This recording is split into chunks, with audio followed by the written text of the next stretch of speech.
নমস্কার, আমি শুভদীপ ব্যানার্জি। আজকে আমি রান্না করছি। সাধারণত যেদিনকে ছুটির দিন হয় আমি রান্না করি। আর আমি রান্না কিন্তু ভালো করি। অনেকে আমার রান্না খেয়েছে এবং তারা খুব তারিফও করেছে। তো আজকে আমি কী কী রান্না করছি আপনাদেরকে দেখাবো। প্রথমে কেটে নিয়েছি আলু। আমি বটি ফটি ইউজ করতে পারি না ভাই, পরিষ্কার কথা, আমি ফিলারে করে কাটি। প্রথমে কেটে নিচ্ছি আলু, এরপর পেঁয়াজ কাটবো। তো কী রান্না করব সেটা আপনাদের দেখাচ্ছি।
তরকারি কাটা ডান। বাইরে ওয়েদার দেখতেই পাচ্ছেন, বৃষ্টি বাদলার দিন। আমি ঘরে বানাচ্ছি আজকে আলু পোস্ত, গরম গরম ঝাল ঝাল আলু পোস্ত আর হাঁসের ডিমের কষা। হাঁসের ডিমটা আমি বর্ধমান থেকে এনেছিলাম কালকে। আমরা বর্ধমান থেকে অ্যাকচুয়ালি কলকাতায় ব্যাক করেছি। তো হাঁসের ডিমটা আমি কালকে এনেছিলাম এবং কাঁচা এনেছিলাম, বাসে এনেছিলাম, ফাটেনি। তো আমার ওটা সব থেকে একটা বিশাল ব্যাপার। তো আমি হাঁসের ডিম খেতে ভীষণ ভালোবাসি। আর হাঁসের ডিমের কষা হচ্ছে, আর হচ্ছে গরম গরম ভাত, আলু পোস্ত, ব্যাস। আলু হয়ে গেছে, পেঁয়াজ ছোটো ছোটো করে কেটে নিয়েছি, আর পোস্ত বাটবো বলে একদম রেডি। বসিয়ে দিয়েছি আলু সেদ্ধ করতে, সঙ্গে একবারে ডিমটাও দিয়ে দিয়েছি, দুটো এক কাজে দু কাজ হয়ে যাবে। সখী ভাবনা কাহারে বলে, সখী যাতনা কাহারে বলে, তোমরা যে বলো দিবস রজনী, ভালোবাসা ভালোবাসা, সখী ভালোবাসা কারে করে, সে কি কে বলি যাতনা ময়। সব কিছু রেডি, এবার রান্না শুরু করছি। আগুন জ্বালিয়ে প্রথমে কড়াই নিয়ে নিয়েছি। কড়াইয়ে দিলাম অল্প একটুখানি তেল।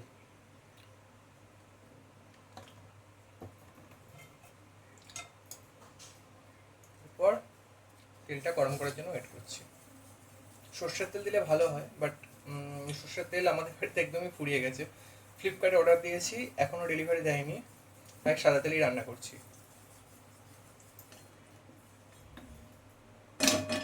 তেল গরম হয়ে যাক, তেল গরম হলে ডিমগুলো অল্প করে ভেজে নেব। ডিমগুলো একদম লাল করে ভাজার দরকার নেই, অল্প একটু ভেজে নিলাম।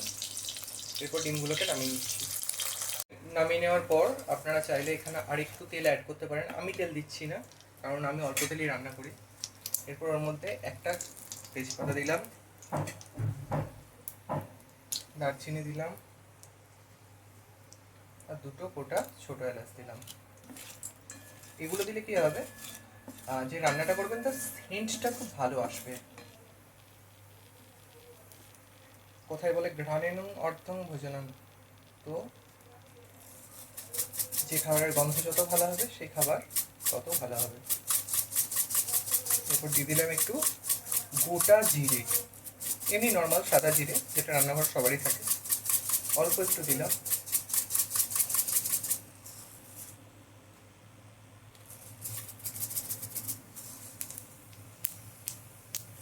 দিয়ে ভালো করে জিনিসটাকে নেড়ে নেব।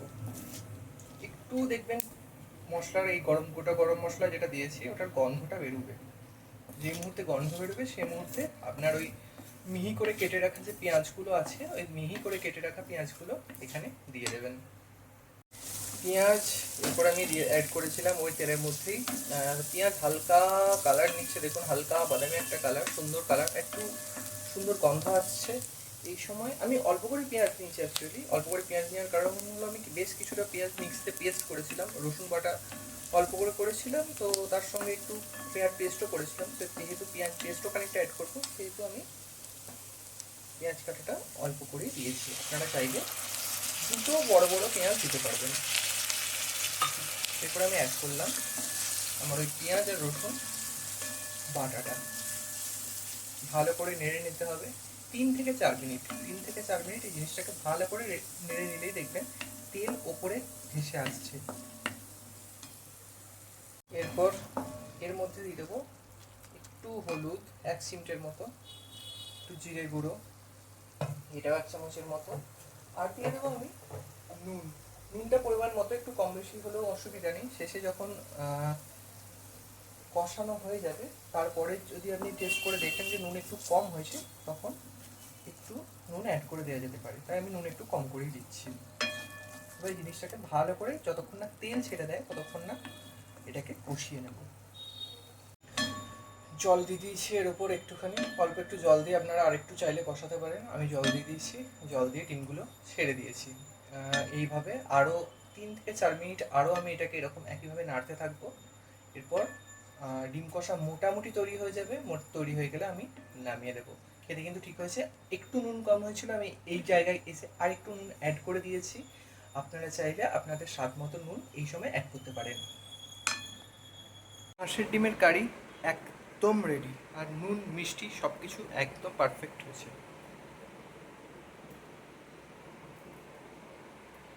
হাঁসের ডিমের কারি ডান। এরপর আমি ওই কড়াইটাকে আবার ধুয়ে নিয়েছি। ধোয়া হয়ে গেলে ওই কড়াইটাকে গ্যাসে বসিয়ে আর একটু সর্ষের তেল নিয়ে নিয়েছি। সর্ষের তেল ঘরে একটুখানি ছিল, তো সেই সর্ষের তেলটাকে আমি দিয়ে দিয়েছি। এরপর আমি এই গরম সর্ষের তেলে পেঁয়াজ দেবো। পেঁয়াজটা একটু সাবধানে দিতে হয়, নাহলে পেঁয়াজ কিন্তু ছিটে যায় আশেপাশে, এবং সেই তেল ছিটে গায়েও লাগতে পারে, তাই পেঁয়াজ দেওয়ার আগে একটু সাবধান হওয়া উচিত।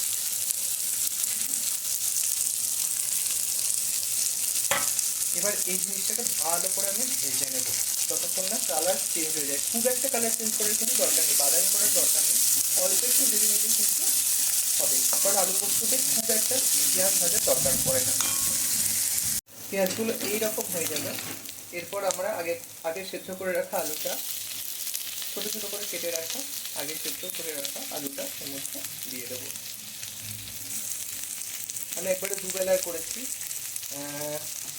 তাই একটু বেশি পরিমাণে আলু কেটেছি। আপনারা পরিমাণ মতো আলু এখানে অ্যাড করতে পারেন। আলু একটুখানি দেওয়ার পর একটুখানি নাড়িয়ে নেওয়ার পর একটুখানি জল অ্যাড করব। জল অ্যাড করে একটু আলুগুলো একটু মানে ম্যাস্ট টাইপের দেখবেন হয়ে গেছে কিছুক্ষণ বাদই। এরপর ওর মধ্যে আমাদের আগে থেকে পেস্ট করে রাখা পোস্তটা এর মধ্যে দিয়ে দেবো।